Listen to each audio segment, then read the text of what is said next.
Mesa, Arizona, a Syracuse native, so at least welcome back to the cold, and just recently retired.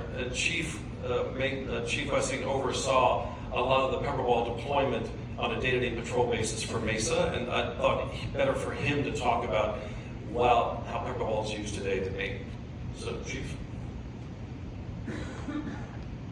Thanks, Bob, and I just want you to know it was 75 degrees when I left Phoenix, Arizona, so this is, for me, quite chilly. And I'm a Buffalo Bills fan, growing up in Syracuse, so don't hold that against me either. As Bob said, my name is Ed Wessing. I just literally retired 3 weeks ago, so this is a whole new stage of my career. And I just kind of wanted to share with you how we got engaged with the PepperBall tool itself and then the company and some of the results that we've seen. The last 6 years of my career, I was Assistant Chief over Patrol Operations and then also had training and budget. Our agency is about 860 sworn, 1,500 total members combined with our professional staff folks as well. We're just about 20 minutes east of Phoenix. We're the second largest city in the state. And so what you've seen happening in Phoenix bleeds right into our borders, and we work very well with our counterparts in Phoenix. And what we saw in 2022 is kind of the thing that keeps police chiefs up at night. One of my officers getting shot, killed, or injured, or two getting indicted. And in 2022, we had the highest number of officer-involved shootings in our entire history. We had more than the city of Phoenix, which is 3 times our size. And what we chose to do at that point in time is look for alternative tools. And the first thing we did is we met with Arizona State University, the Criminal Justice Department. They came in and really took a look at all 22 of our shootings. That seems like a lot for a city our size. And what we asked them to do is do a sample review of what led up to those shootings, not the justification of the shooting. We allow that to our district attorneys to do that type of a review. And they came back with multiple recommendations. The first what they saw was, and these are their words, the overproliferation of patrol rifles. It's the cool tool that all of our officers want to have, except when they were responding to multiple of these cases, particularly those who were dealing with those that were subject or seriously mentally ill, they were all showing up with their AR-15, and that was their primary tool that they were focused on. There was very little de-escalation, very little alternative tools that they were going through, and those ended up in fatal officer-involved shootings. The second thing that we noticed is they weren't talking, because they were showing up at these scenes, they were rapidly evolving situations, and the distance was so close because the only other tools that they had was at the time a Taser 7. You all know the effective rate of that in the best case scenario is maybe 11 to 12 feet, and that's really only about 50% of the time they're effective. And once those tasers were out of the game, we relied heavily on the less lethal beanbag shotgun platform. What was happening in that year is we were sued multiple times for over-penetration injuries and really low-level violence encounters.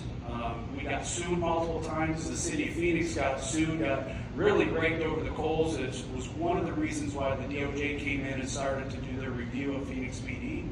They had to get rid of their entire program because of the political pressure that they received in their city. We had to completely alter our program. Our chief at the time decided he does not like to take tools away from our officers. And he implored us to find another tool.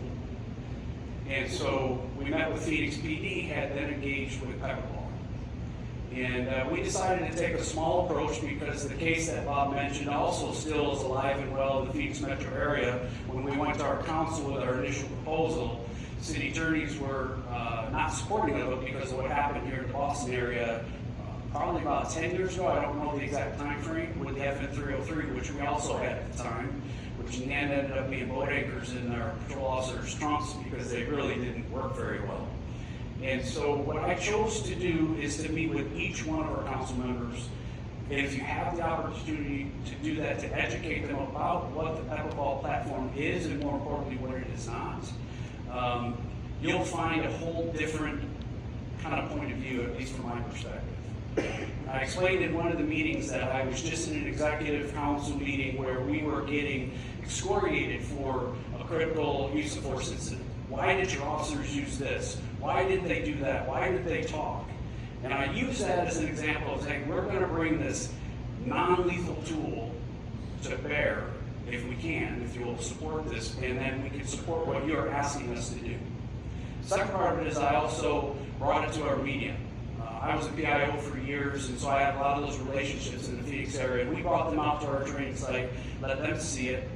And so I'm not sure what the Phoenix or the market here is in Boston, but in Phoenix, when we do or have an officer involved shooting, we're required to do a critical incident video, usually within 30 to 45 days, explaining what led up to that officer involved shooting. We had body-worn camera video to give the community context, something outside of what the media told them. And I can tell you, when we had our first officer involved shooting where PepperBall was on scene, here's what we saw. We saw officers from a distance, 30 to 50 feet on average. They were communicating as they worked through several decisions that they had to make. They utilized PepperBall both in an area saturation and a direct impact on the individual. Unfortunately, as they proceeded through all those, it did still end up in a lethal encounter. But the pushback that we got, not only from council and the community, was completely different. It was almost like, oh my goodness, the officers did everything they possibly could have done. They used every tool in their arsenal, including the PepperBall platform, and we saw so much more support across the board, both internally and externally. I talked about officers wanting to go home at night, and I think I also mentioned not getting indicted. And the one thing that our officers fear is dealing with a subject that is a suicide by cop type scenario. I'm not sure what it's like here, but we have a serious issue with those that are seriously mentally ill, or a combination of that and substance abuse. We lose more officers, quite frankly, to mental health issues related to those type of critical incidents. It's the last thing one of your officers wants to do is have to use lethal force on an individual who's seriously mentally ill. I'll share with you the two cases, and I wish I had the videos to share with you. The first one was a seriously mentally ill individual who had a very large bladed weapon. The calls that our officers responded to was an apartment complex community in the courtyard. And he's threatening individuals in that courtyard, and our patrol officers who were showing up on scene from a position of cover were able to start communicating with this individual. They deployed PepperBall, both in an area saturation. That wasn't that effective. Then they hit him with direct impact. It was just enough to alter his frame of mind where they had no additional use of force and were able to get him into handcuffs. When we reviewed that body-worn camera video, there's no question in my mind, 5 years ago, that would have definitely been a lethal encounter and would have been an officer involved shooting. There's no question. The second scenario that we had was a subject that was inside a vehicle and barricaded himself. He was wanted, but he also was known to have seriously mental illness, we had him actually in a containment, so the vehicle was immobile. And as we're calling for our SWAT team to come out, that's usually for us about an hour delay, unless we have some SWAT team members that are on duty at the time. Our patrol officers were able to deploy gas through the PepperBall system at the vehicle. And in the summertime, everything in Arizona is air conditioned. That pulled that pop-up inside the vehicle, just enough for the guy to want to come out of the vehicle where we were able to deploy PepperBall directly on his person. Again, in another situation, he was armed. Because of that, we were able to send a canine, we were able to drag him out of the situation, take him into custody without any loss of life.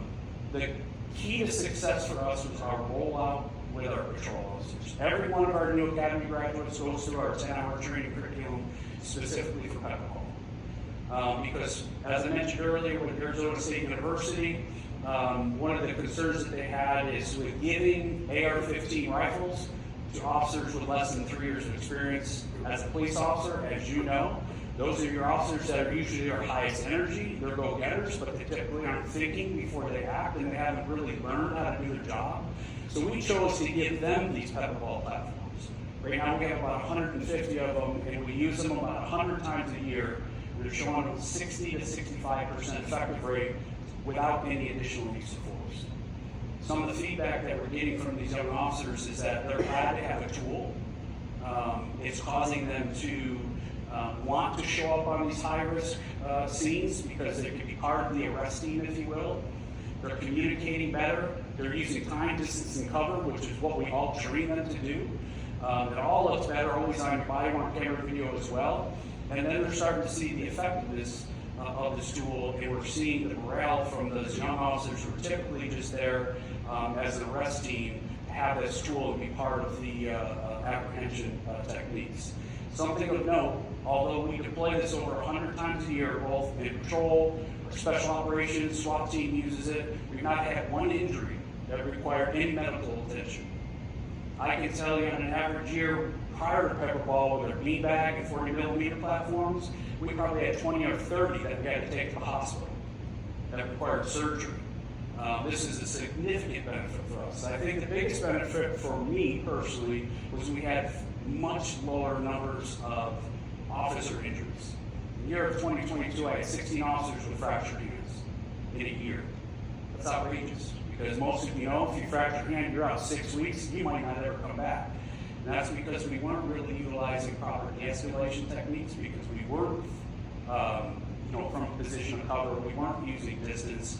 And I'm not saying that PepperBall is the one thing that caused this to happen, because we instituted multiple different reforms. But as a result, our officer injuries are down like 70%. And our use of force, the actual reportable use of force, is also significantly down. And I will just encourage you, if you're going to do this and actually enter into this program, if you will, first you got to have a really good solid policy. Really specify what it is your officers can use this for, and more importantly, what they shouldn't be using it for, and then also have a training program that complements that policy. I'm going to be here for a little bit. As Jake comes up here in a few minutes, if you'd like to see what our policy is, I'd be more than happy to email it to you at any point in time. But it's been an extremely effective program in Mesa in the Phoenix metro area. Quite frankly, it's just that additional tool, because we're always looking for that additional tool. Some of the other benefits that we saw, quite frankly, I wrote a couple of these down, were better communication by arrest teams utilizing distance, cover, and time, reduction in officer injuries, fewer complaints and lawsuits related to unnecessary force, and then improved morale amongst our patrol officers because they have this additional tool. Quite frankly, our young officers, they like the cool tool. Whatever it is that looks cool, that feels cool, they want it. So I suggest that when you have the opportunity to go back and look at these, they actually feel like the real deal. And I know for us older folks in the room, that's not that big of a deal, but if you have a tool that your officers aren't interested in using, it's going to sit in the trunk of the car in your bag, they're not going to bring it out.